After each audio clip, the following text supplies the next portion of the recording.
Grow, Sell, and Retire is the podcast for the lazy overachiever. B.D. Dalton, author of True Gravity and Grow, Sell, and Retire, is here to give you his 25 years of secrets, tips, and systems to take your business to the next level. This is your chance to find out what is working in sales, marketing, and running your business. If you stop learning, you stop burning. Now, here's your host, BD, with today's GSR podcast. Grow, Sell, and Retire listeners, this is going to be awesome. We're going to talk about Super-Agers. I've got my guest here. His name's Menno Siebenga.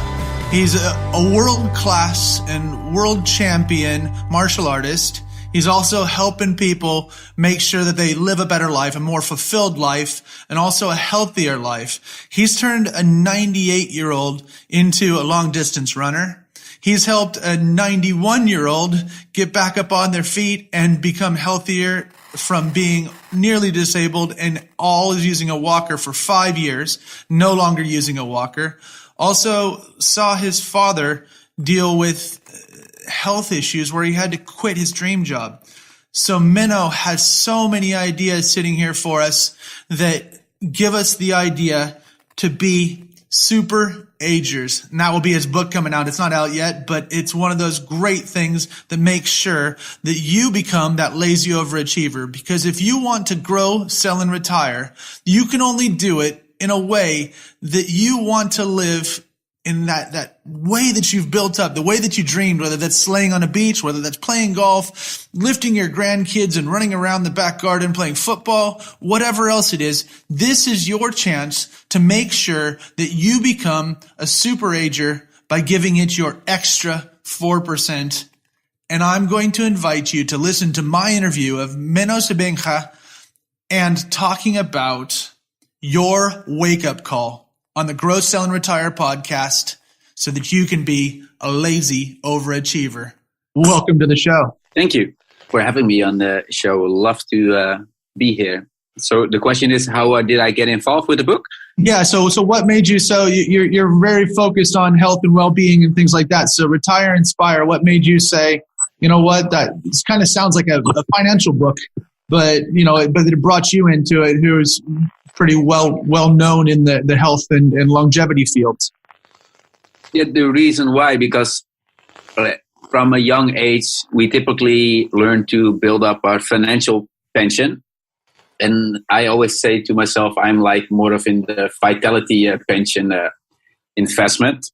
So in that sense, I thought it's would be a good addition to add to the book. And I asked Andrew whether I could be involved with it, because to me it's mind-boggling that if you don't have any vitality, it's hard to live inspired after you retire, or if you even want to retire. So it's mind-boggling because a lot of information is already there, how to best invest in both your body and your brain to enjoy now, but also later. And I don't get why people have this strategy where they hope for the best instead of know what to do, which is the same thing with financial. It's not like a gamble. It's like a compass. They know what to do.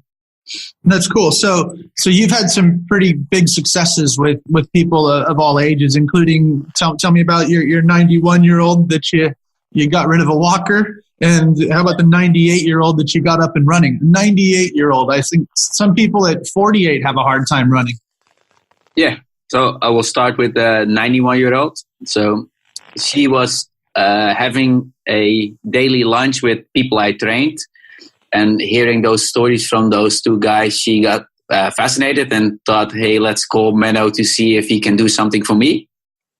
And she has been walking with a walker for more than 5 years, especially because her children were scared that she might fall and then break something. But the funny thing is, even with a walker, she fell a couple of times. So the first time when I was around, I really noticed with her, she has a wrong opinion about her own abilities in that sense. So she, for example, thought she couldn't do something like getting up from the ground by herself. So I said, if you want to walk again without a walker, it's very important that if in case of emergency, you could get up from the ground without any help by a chair or a couch or anything like that. And she thought, hey, that's so weird. I'm 91. How could I even be able to do that or learn that already? So I said, let's just try it out. You get on the floor. If for some reason you can't get up, I can always lift you up. So she said, okay, let's try it. And the funny thing is, she could already get up by herself without any help from a chair or me, nothing. And so she was totally shocked and surprised by it. That called me like a magician. But the only thing is, I made her do something like that, give her the confidence that in case that she couldn't do it, I could get her up. And she got up, and it took us like 2 months, and then no problem, she could walk without a walker again. And so if you don't have your physical health, then what's the point of having financial health? Because it really doesn't get you anywhere. If you can't use your money, it doesn't matter, because it's that overall trapped inside of our own body, isn't it? So now if you got the 98-year-old to start running, so how did you go about doing that, and how did you get them to the next stage? From probably not doing that much to actually running and going out and doing that at 98 years old. Yeah. So if you look at the one from the 91, she was more trapped, both in her body and her brain, but a lot in her brain because of there's so many thoughts and mindsets regarding aging, that you can't do something anymore or that you're too old to do something. So the 91, he fell down when it was dark, and he broke 8 ribs. And normally when a person in the age group of 80 or 90, when they fall and they break a hip or ribs, they tend to go down very quickly and die in a couple of months after that. And this one, because we were already training for quite a while, he could get up very quickly. And so that helped very good in him getting up. And also we did a lot of prior work to that. Yeah, you did a lot of work prior to that. That's good. Yeah, and that's the same thing, I think, with financial planning. Let's say something breaks down your car and you got enough money to do that expense. It's the same thing with vitality. If you create more than enough physical and mental capacity, it's easier to withstand whatever life throws at you. So that was a really important thing for the 91-year-old. And from that, we lost a lot from what we did before. But because we did a lot, he could get it back a lot quicker. And also the burden of the breaking the ribs was a lot less than other people in that sense. And then just it's daily investment again in getting him to running again. It's just when you're that age, it takes more time to get something like than a 40-year-old. But this guy is also great for how we came across and we changed what society thinks is possible. So this person, when he was 20, he loved running, but he stopped running because 77 years ago, they said when you're 20, you shouldn't exercise anymore. It's a waste of time, and you should just be responsible for family and work. So it's very different than now when you're 20. We both know it's still very important to exercise. And when he was 47, he wanted to go run again. So he put on his running shoes again, and then people literally said to him, "Hey, what are you doing here?" And they really called him granddad, though he didn't even was a granddad before. But can you imagine now someone when you're 47 says to you, "Hey, granddad, what are you doing running? You shouldn't be doing that." It's crazy. It is crazy. It's that stigma and the thing that people put on other people that they think that they shouldn't be doing something. So you talk about making it into a game. So tell me about how you change this into a game so that people actually can start working on it themselves or working on it with you. It's something, if you're just listening to the podcast and they can't make it over to the Netherlands to see you, what are some things that they could do to make it into a game that you've developed? Yeah. So one thing which is possible all around the world. This is it's a clinically validated app that can measure and monitor and help manage mental health or cognitive health. I help improve that. It's based in England. The company is based. And if you compare it with your physical health, there's a lot of ways to measure that. So you have a scale which can measure it, a mirror, and we have certain norms with it. But with our brain, because it's in our skull, it's very hard to see it. And even if you see a person walking, you can see by the way they're limping or not, whether they can use the capacity in a good way. So this app is basically like a scale only then for your mental health, which can then see, hey, on what areas am I scoring very well? On what areas am I not scoring so well? And then there's a game which can train all your cognitive or mental domains. But the ones you score lower in, it will emphasis on that even more. So in that way, just by doing a daily training game, you can compare it to like brushing your teeth. That is something you can do. And if you look at something which a lot of people are afraid of when they grow older, is that their memory or their brain capacity is going down. That's even more, people are scared of that than their physical health. Yes. And with this way, because now in this way you can have something which can measure it and monitor it, you can detect problems way earlier on. For example, there's one type of dementia, which is called mild cognitive dysfunction. That's a predecessor of the dementia. That normally takes 5 to 7 years before it turns into dementia. But if you detect it early enough, there's a lot of things you can do through which you can forestall the dementia or even prevent it from happening.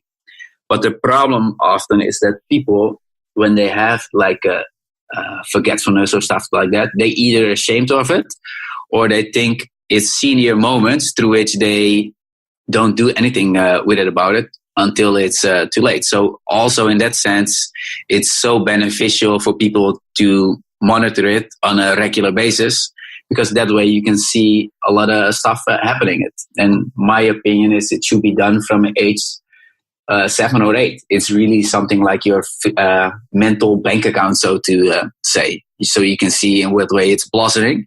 Because if you can use your mental capacity, it's very hard to live a fulfilling and a meaningful life. Perfect. So do we know it? Can we have the name of the app? Yeah, sure. The app is called My Cognition. My Cognition. Cool.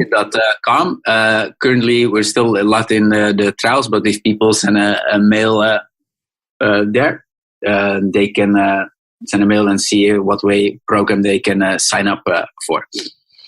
Perfect. So it's mycognition.com. So then they can start playing the games and making sure that they understand where they're at currently and be able to monitor it, which is really cool because everybody these days have Fitbits or Apple Watches or whatever they are and monitor their health and some of their sleep and that type of stuff. But being able to monitor your mental and cognitive health ahead of time is paramount, I think. Yeah, it's really, if you compare it with the things you just said, it's so important because the cost of mental health is rising tremendously, I think, in every country. Before, a lot of people would stop working because of physical problems. Now it's more the other way around. But also when a child doesn't fully develop mentally, they have so much more risk for unemployment or drug addiction. But also when they're not fully developing, typically they will have a quicker cognitive decline. So normally around 50, your cognition will start to decline. But those people who didn't blossom will decline a lot sooner than that. In Holland, I don't know about the UK, there's a difference between more than 10 years in a healthy lifespan without problems between a higher educated and a lower educated person, which is mind-boggling and shouldn't be the case. No, it shouldn't be at all. So you got into all this. Tell me about, so martial arts world champion. Walk me through how you got to be at that, and what does it feel like to now be from working on your own body and working at a high level to now working with other people in a business scenario? How has that translated for you? Yeah, so came into martial art because I was in a bar fight. I'm a very small person, so I thought I have to defend myself. But it was a great thing because of martial art. I'm basically doing what I'm doing now.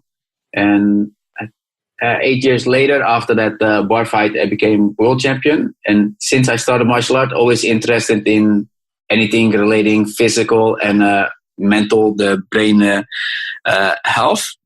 And through that, I became a qualified physical therapist.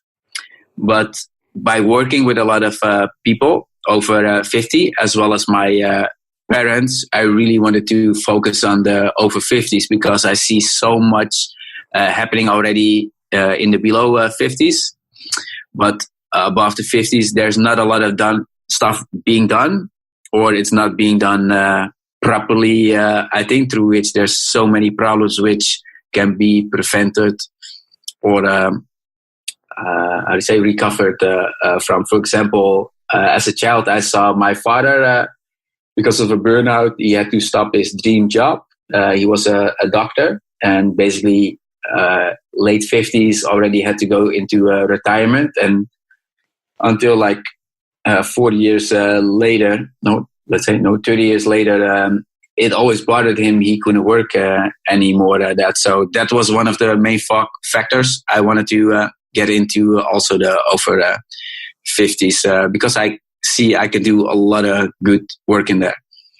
It makes it amazing because when you're tied to, and the things that have driven you to be successful and also to help people, one is your own the bar fight, and I'm sure it was much more than that, but that did drag you there. But then also to see your father, if you can work as hard as you want to, but then if you're overworking and you can't make it through your dream job or stay in your dream job, then that's completely depressing. Then that has its own mental cognitions that things get in the way. So it's a great purpose and a great way forward. So what are some of the things, if somebody was to do, besides the app, if they were to go back to look at a checklist on a day, is there a routine that you would suggest that they start off with if they don't have the app, or if they don't have things like that? Is there a checklist, maybe 1, 2, 3 things that they should do to start to look at how they are mentally and cognitively on a daily basis? Yeah, sure. So if you look at the article I wrote for the Retire to Inspire one, I'm talking about transforming people from aging into Super-Agers. And from doing research for my own clients and other Super-Agers. And Super-Agers, in my definition, is anyone who defies the odds of what they and other people think is possible. So, for example, the 98-year-old definitely a Super-Ager because he does something people don't link to that age. And he also, in the beginning, didn't think it was possible. But then on the other spectrum of a Super-Ager is my mom, for example, who was totally locked inside of her own body because of a neurological disease, but she was still able to do very cool stuff. So it's really the definition, do more than you think is possible. And there's 4 common things for those people, which I think people can start with anyway, and I call it your wake-up call. So if you look at the word call, C stands for connect. So it's really important to connect what's happening now, in this moment, not in the future, not in the past. Connect with what's happening now. So, for example, something happens which you don't like happening, you better get grip on it as soon as possible. Otherwise, your precious life is going forward and you're still standing behind. So connect is very important. Then A stands for adapt. So try to see in what way you can adapt as quickly as possible to it. But also adapt is be in the best possible state you could be in. So one of the things what I loved about the martial art is the phenomenon flow. So flow is the state where you feel and you perform at your best. And for example, Google, but also the Flow Genome Project did research that typically you need to do 4% more than you're capable of. That's the ideal state for getting into the flow. So let's say you think you can do something, you can always do 4% more than what you think you are able to do. Or when something is challenging, do 4% more. And through that way, because you do something more than you're able to do or think able to do, your body will adapt more quickly to it. And if you adapt, you build more capacity and capability in that sense. So the first one is connect, then adapt. And the last one is live.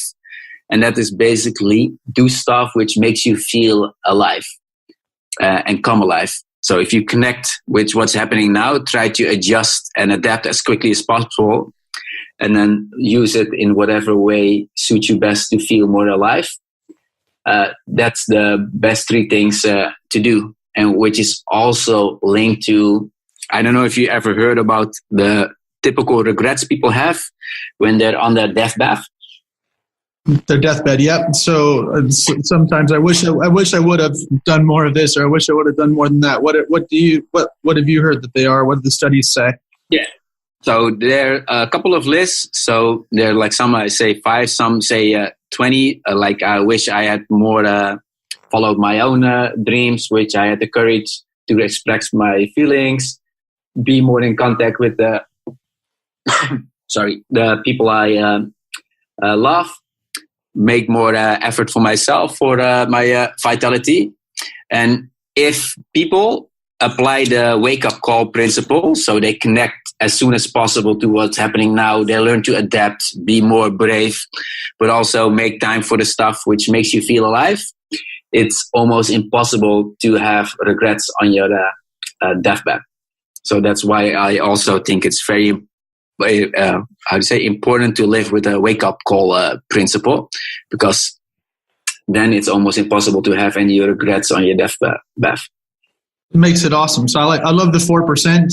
The wake-up call is awesome. That's a really good idea. And then almost if you were to die today, which sounds morbid, but what are the things that you'd say? Would you say, I wish I would have done this, or I wish I would have done that?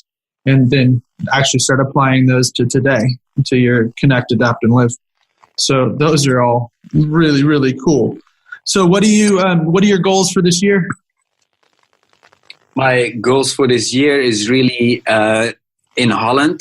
So the reason why I do what I do, because I want to teach people and give them the tools, the physical and mental tools, that they know what to do on a day-to-day basis, like they know for brushing their teeth. So no one needs to stop living prematurely or unnecessary.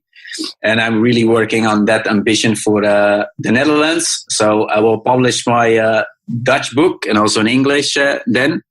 It's called Super-Agers, the art and science of forgetting to grow old. That I'm working on. I'm in the process of hiring people who are able to deliver the training I'm giving. That's more done the same principle from the Super-Agers philosophy, but then applied to corporates. Because if you start in that age, you will have vitality, but also maintain it. And we're going to look for partners who see a benefit in that clinically validated app, which they can add to their own offering. So let's say a personal trainer, they often say, hey, moving is very important for your brain. Well, in this way, they can benchmark it and see if what they're offering is really helping, or with coaches or in corporates as well. So we're really going to push that clinically validated app, because that's a way that we can quickly scale and reach a lot more people in that way. That's really good. Really good. So how about a book or something else that you're reading or that inspires you? Let's say I'm trying to apply the principle a little bit of consume less, create more. So instead of reading, I'm really a read addict for reading. I'm trying every time I want to read to start writing myself. But the books I'm currently still reading, I like the Daniel Priestley's book, which has nothing to do, I think, so much with retiring to inspiring so much, but regarding business. Is that 24 Assets? Is that the... Yeah, 24 Assets. I really love that book and applying the principles myself as well. Yeah, no, Daniel's got some good ideas in that book. Then how about besides your mycognition.com, what is there a piece of technology or something that makes your life easier or more fun that you're using right now? Yeah, I'm testing currently the Whoop app. Whoop is a wrist based band that you basically wear 24/7, which measures your heart rate all time, but also your heart rhythm variability and your sleeps. So they give suggestions how much I should sleep to get optimal sleep and recovery, so that I also know, hey, today I'm able to train hard, or I should rest, or I can train this or that. So I really like that, because the problem when people often start training, they think they have the same amount of energy throughout the day, every day, which is a huge problem also regarding the burnout and the stress, everything like that. And this apps makes it more, visceral, and gives a better perspective between how I'm feeling and really how my body responded to stressor and adaptations. So I can really see, hey, I can go hard today, or I should go a little bit hard, or I should just take a day off. That's awesome. Like that. Because we all try to put, when we're in this developing process, we don't give ourselves a break, do we? We're trying to, okay, today I still need to go out and run my 5K or 10K or swim, 3 kilometers or whatever. No matter how I feel, I'm just going to push my way through it. And that's, if you look at the top athletes, it's never about grinding more or doing more. It's about recovering more. And I think that goes the same thing for most people as well. Because if you would ask them, if there's 2 liters of gas in your car, would you be able to drive for a long period of time? And they would say no. And they wouldn't be mad at that car for not being able to drive for a long road. But we tend to be really hard on ourselves and think, hey, we should have energy the whole day, throughout the day, every day. And it doesn't work like that as well. So I think when people want to go more hard in life, enjoy more, it's about recovering more, which is also the adaptation. You need to adapt as quickly as possible to the stressors you've been giving, but also making sure you recover fully or 4% more in that sense as well. That's awesome. Okay. So the very last one, and this is always the one that's the hardest, because we've had 30 minutes of great conversations. So if somebody just tunes in for the last minute or 2 minutes now, if you were to give somebody your top tip before we leave the Grow, Sell, and Retire podcast and this interview, if they just listen now, what would your top tip be for them? That's a good question. The most important thing is always in life try to wake up as soon as possible, and then when you're awake, because you're already 1/3 of your life you'll be asleep, and it's up to you whether you're going to be fully awake the remaining 2/3 of it. So wake up as soon as possible. Wake up call. Try to perform at that 4% better.